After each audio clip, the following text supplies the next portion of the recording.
my name is Jasmine, and I'm a first-year Teach for America Appalachia Corps member, and I just finished up my very first full week of in-person teaching at Emelina Elementary School, where I teach 3rd, 4th, and 5th grade English language arts and social studies.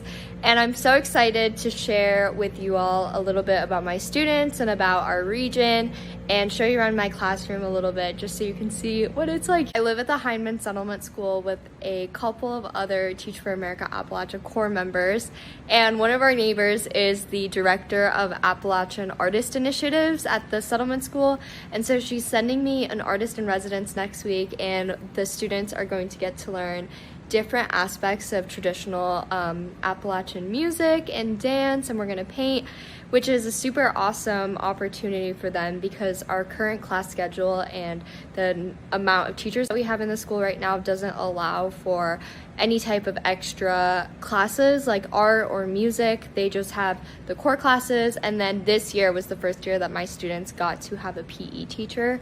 So in terms of extracurriculars at school, it is really difficult to get those kinds of resources into the classroom. So it's super awesome that I got to make a connection through the settlement school to have someone come in, which is, I think, one of the greatest parts of being in this community is how willing and excited people are to get involved with students and to have people just collaborate with our students inside the classroom and out. I'm going to show you around a couple of my other favorite spots in my classroom.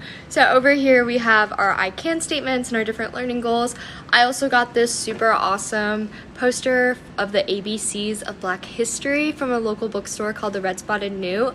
My students definitely love talking about different cultures and different backgrounds. That was definitely one of the biggest questions I kept getting when I first entered my classroom was about my background and about where I grew up, and we've had a lot of really interesting and fruitful conversations about how different cultural backgrounds can help us understand about ourselves and about people around us, which is such an awesome topic to be able to cover with such young students. And right behind me I have our WOW workboard, which is right now it's just all the little doodles that kids draw me. I have students come in to class all the time. I love this one. I think it's so funny. It says, "I'm watching." Here I have an awesome quote from Dolly Parton, which I love. We did a scavenger hunt around my classroom on the very first day of school, so there's some sticky notes still left up. We have our wall of classroom norms. Students put post-its up for different rules that they thought we should have in class pertaining to being respectful, being kind, being ready to learn, and being responsible.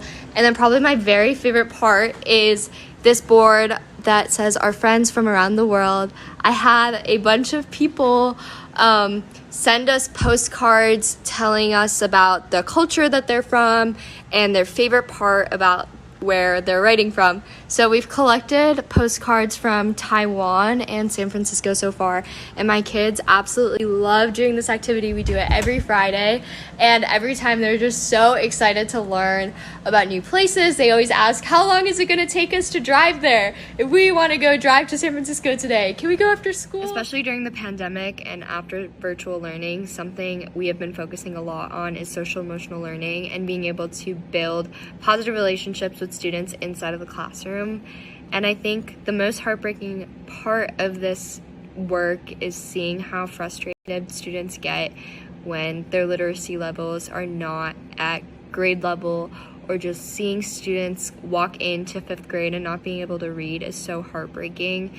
And I feel like as teachers we get to see their best, kindest, funniest, sweetest sides, and then we also have to see how hard they struggle when they haven't had access to resources to help them learn, or they really haven't been provided educations that they deserve. But I feel like all the effort that we put into this work, we get back tenfold, and just seeing how excited students get about engaging activities and seeing how excited and motivated they are once they start taking ownership of their own work makes everything so worth it. So I'm so excited to see how much my students grow this year, and I'm so excited and grateful to be able to be here with them.